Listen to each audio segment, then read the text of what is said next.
Well guys, I've just made a video and after I finished making the video it suddenly dawned on me that there's something that I had to add before you watch the rest of this video. And this is probably the whole point of my YouTube career. People often ask me, Paul, why do you do YouTube? What's it all about? Is it about making money? Is it about promoting yourself? Is it about promoting the business? Do you know what guys? Today I'm actually going to reveal the true motive behind me making my YouTube videos, and that is I want justice. I'm frustrated. I'm frustrated with the law in this country. I'm frustrated particularly with the police down here in Sussex. Now coming up in just a minute is a rather long video during which I take the police to task yet again for their lack of action and their inability down here in Sussex to properly attend to and investigate crimes, at least the crimes that me and my family, my wife, has been a victim of. And I'm going to start this video with a public appeal. I've now got nearly 21,000 subscribers to my channel. My video goes out around the world, particularly around the UK. At last, I have a voice, and it's only a public voice that the police will ultimately listen to. And I think that is the reason behind me making my YouTube videos. I simply cannot get over what has happened to me in the past. I have tried to give it up time and time and time again, but it just won't go away until I've got some answers, until I've got an apology, until I can actually question the police publicly and ask them why they were so bloody useless when it comes to investigating the crimes that I was a victim of. These weren't just any ordinary crimes. These were violent robberies, attempted murder, blackmail, everything, you name it.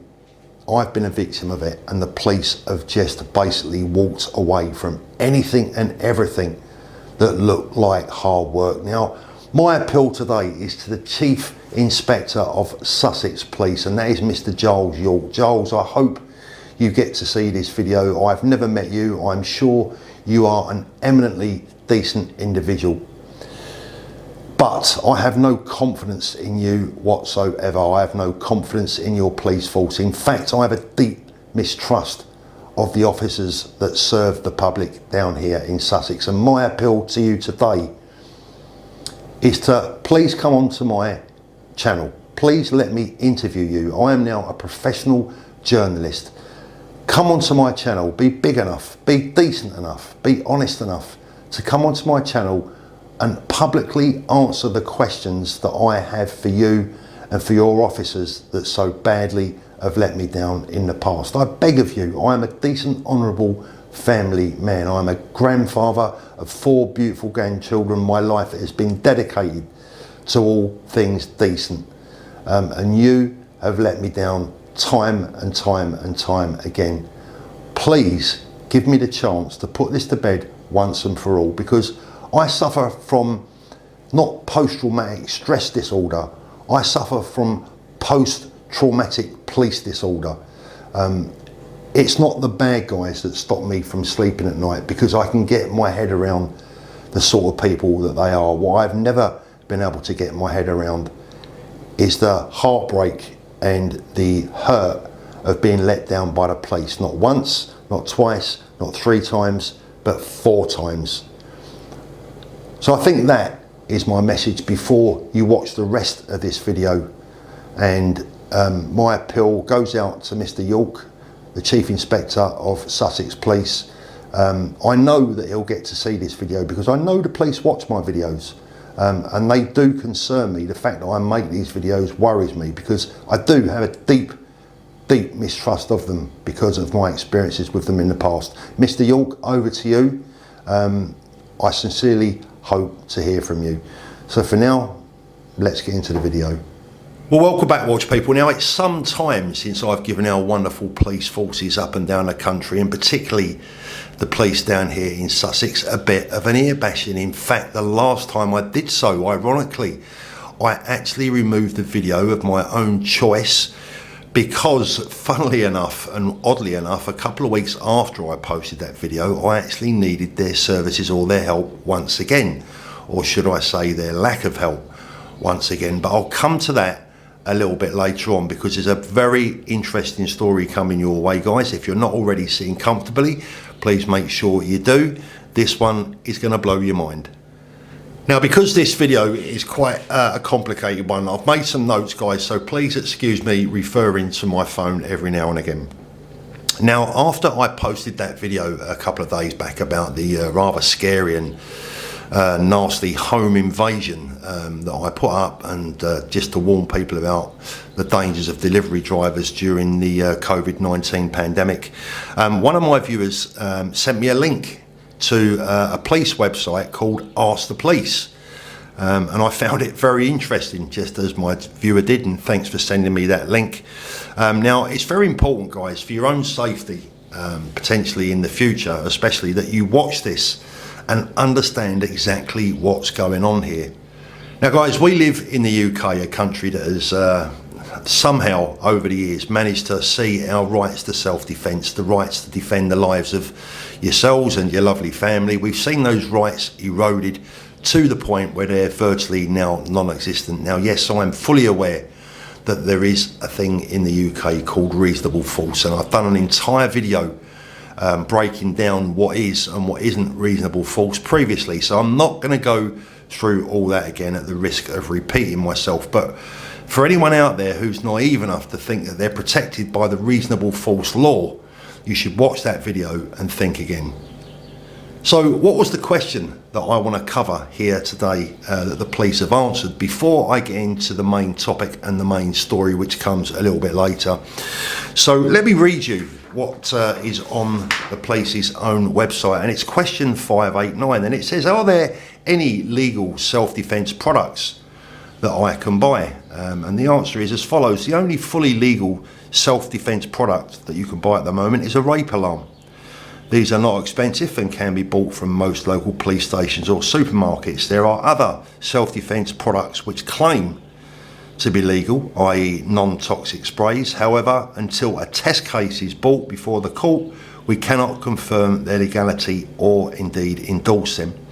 If you purchase one, you must be aware that if you are stopped by the police and have it in your possession, there is always the possibility that you will be arrested and detained until the product, its contents and legality can be verified. However, accepting there is a lot of concern about street crime, we can try to clarify matters a little by putting forward the following points. 1.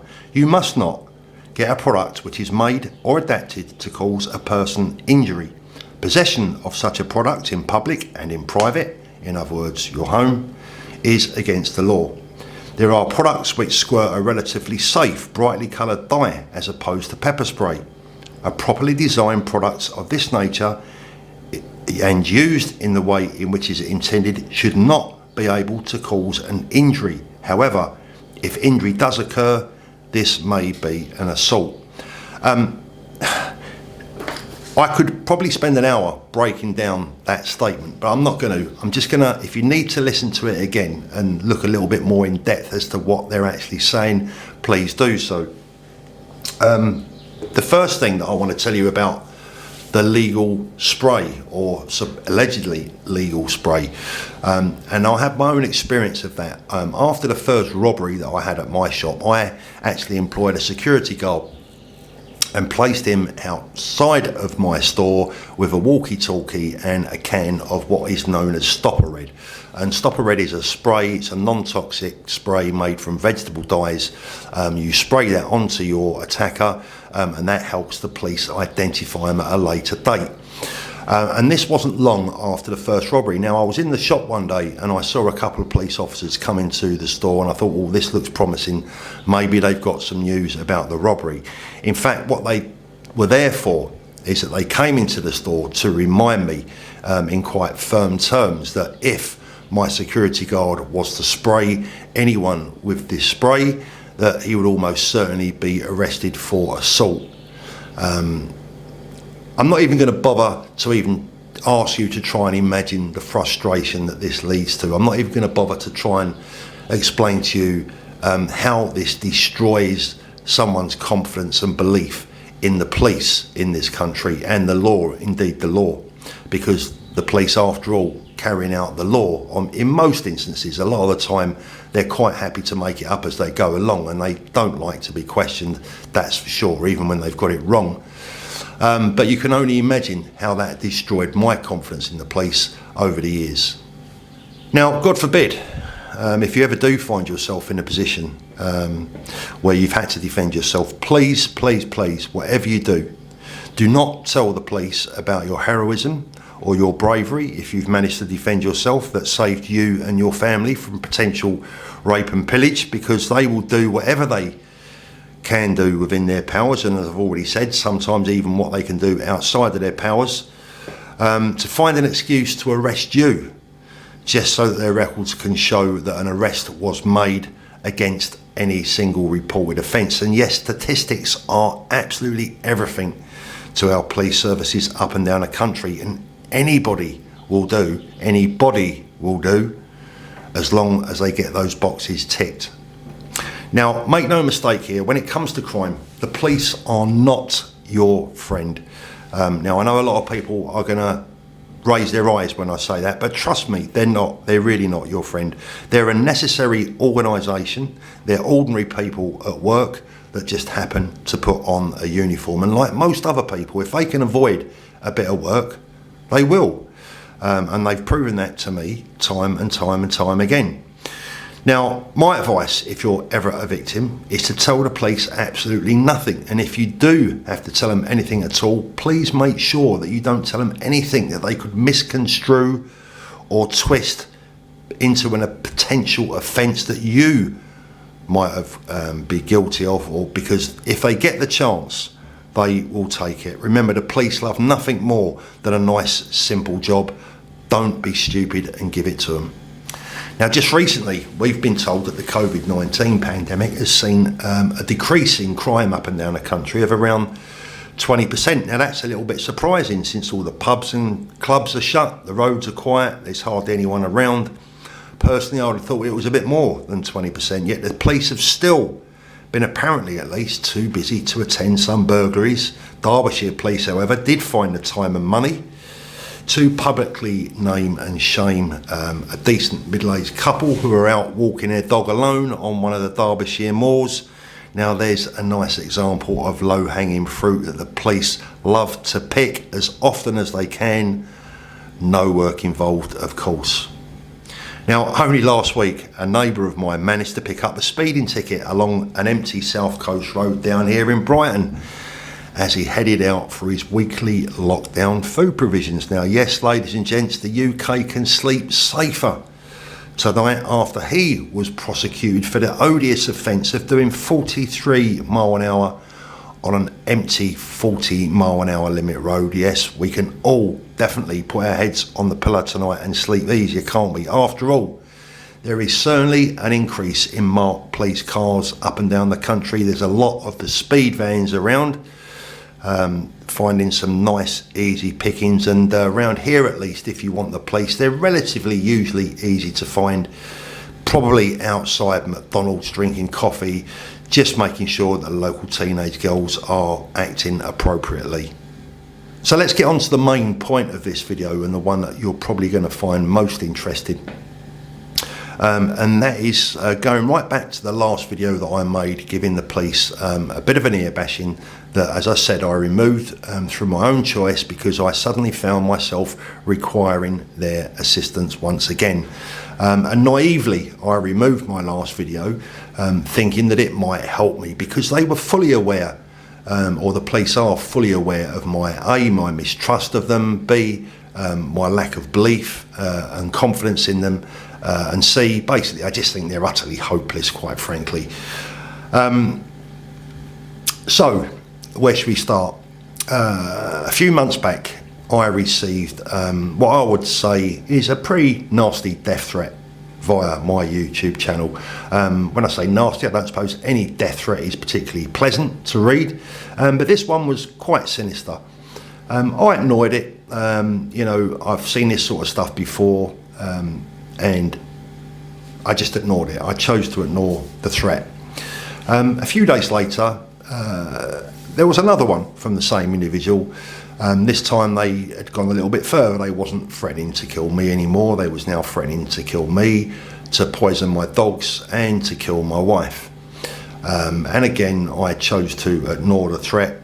You know, look, there's no point in worrying about things that you read on the internet or you get through email. It's not, you know, the best thing to do. So I ignored that one again. A few days later, I think this time it went too far. This time, not only did he blackmail me, asked him for large sums of money, he repeated the threat to kill me and my wife, but this time he also threatened to chop up my 5-year-old granddaughter, which, as far as I was concerned, was, you might say, it was a step too far. And whilst I have absolutely no confidence in the police whatsoever, I thought I really should report this. It's just the right thing to do. This is a crime that needs reporting. After all, we have numerous emails from this particular gentleman. He has an IP address. The police have all sorts of technology available to them. And I thought there might just be a chance that, given this guy's IP address, etc., and his embedded emails, there might be a chance that the police could be able to identify this individual. So naively, I travelled down to Brighton police station on a Saturday evening, and I went into the police station that was completely and utterly empty, bar 2 police officers behind the counter, and one rather irate gentleman, probably in his late 20s, that was in front of me. And this is absolutely unbelievable. This is hilarious. Okay, so the guy that was in front of me was acting very strange. It was, I've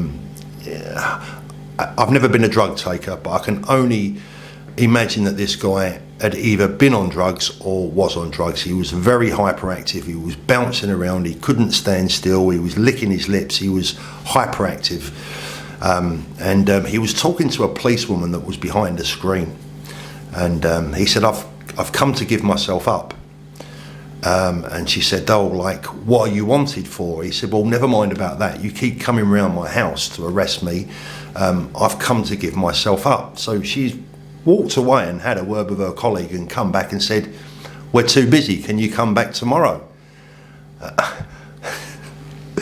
And I'm standing there thinking, I cannot believe what I'm hearing. Here is a guy that has found it in himself to walk into a police station and give himself up after apparently the police had been round to his house on numerous occasions trying to find and arrest him.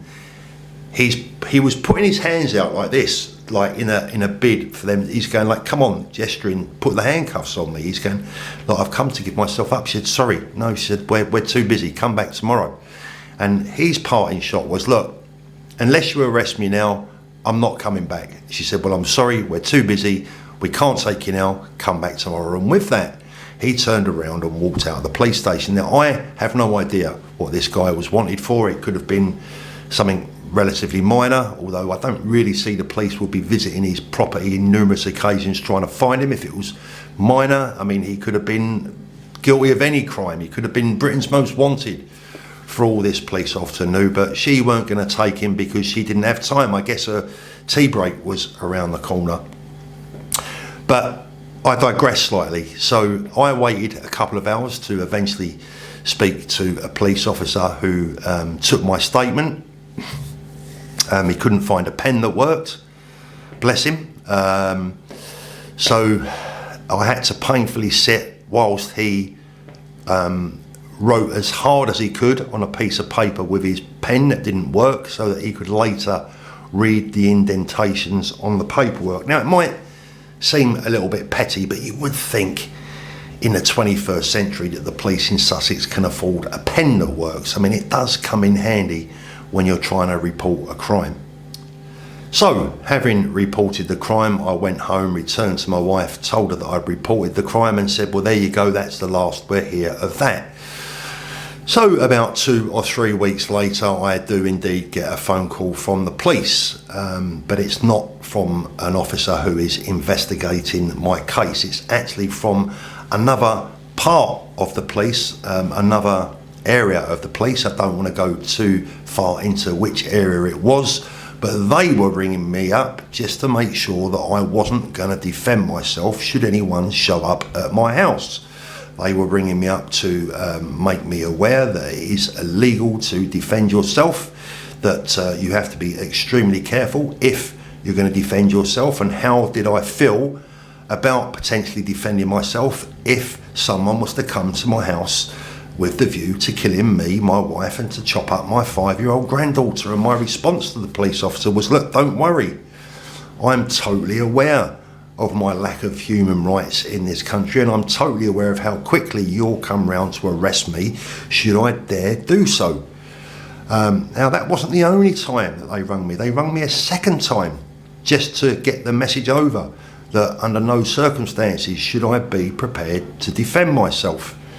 But that's not the worst of it, because I did eventually get a phone call from a police officer who assured me that this time was different, that it would be a difficult case to try and solve. After all, they only had an IP address and an email address, etc., etc. And I've got to be honest with you, look, if this guy was accessing through an internet cafe, etc., it wasn't going to be easy to find him. Having said that, I actually don't think he was, because he sent me numerous emails at various times of the day and night, and I think this person was accessing his computer from home or from a mobile phone. But look, that's regardless, that's up for debate. What isn't up for debate is what happened next. So some weeks went by before I got the next phone call, and that was to tell me that basically nothing was happening and they was waiting for some results to come back. I said, that's absolutely fine. More numerous weeks passed by, to the point where I actually didn't think I was going to hear anything more from them. And then one day I received an email from the officer just checking up to see if that I was okay.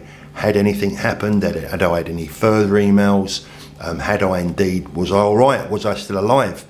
And I chose deliberately not to answer that email just to see what the response would be. And of course there wasn't one. So for all he knew, I could have been dead. But there you go. So eventually I get a phone call from the police officer in charge, and I'm not going to mention his name out of decency. This is nothing personal. I think they're all useless. So I eventually got a phone call to tell me that they would no longer be taking no further action. They weren't able to take this any further, but it was too complicated, too difficult, etc., etc., which is absolutely what I expected. I didn't expect anything else from them, but I'd done my job. I'd reported the crime. It was on record, just in case it ever needed to be. And I told him that, you know, I wasn't overly impressed, but I do realise that, you know, there are other things on their plate, and we left it at that.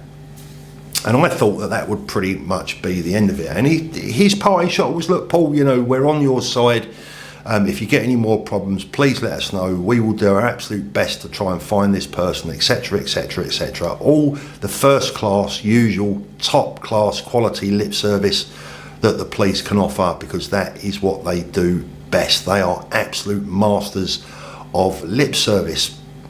So that was the end of that one, or so I thought, until very, very recently, when someone whom I believe to be the same individual now started to contact me via phone and via WhatsApp. So this time we've now got a telephone number. Now, telephone numbers are a little bit different to email addresses, aren't they? There's cell site analysis, there are phone records, etc., etc.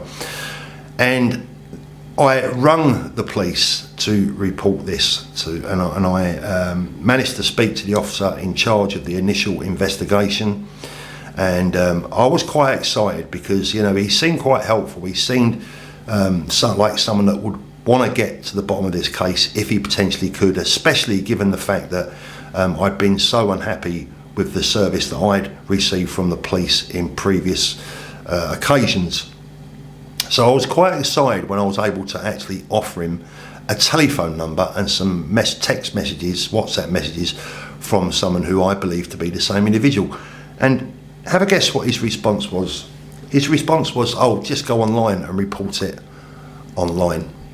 And I said to him, well, look, hold on, we have a telephone number here now. You can ring this person and speak to him. This person has been trying to ring me. you can ring him and you can speak to him and you can question him over the phone. Is that asking too much? And he said, Paul, just report it online. That's all I can do for you. So I'm going to leave it at that, and you guys can come to your own conclusions as to how useful our police forces are here in the UK, particularly down here in Sussex. I can't speak for any other police forces, although I've got to say I have no greater or lesser faith in any of them, quite frankly.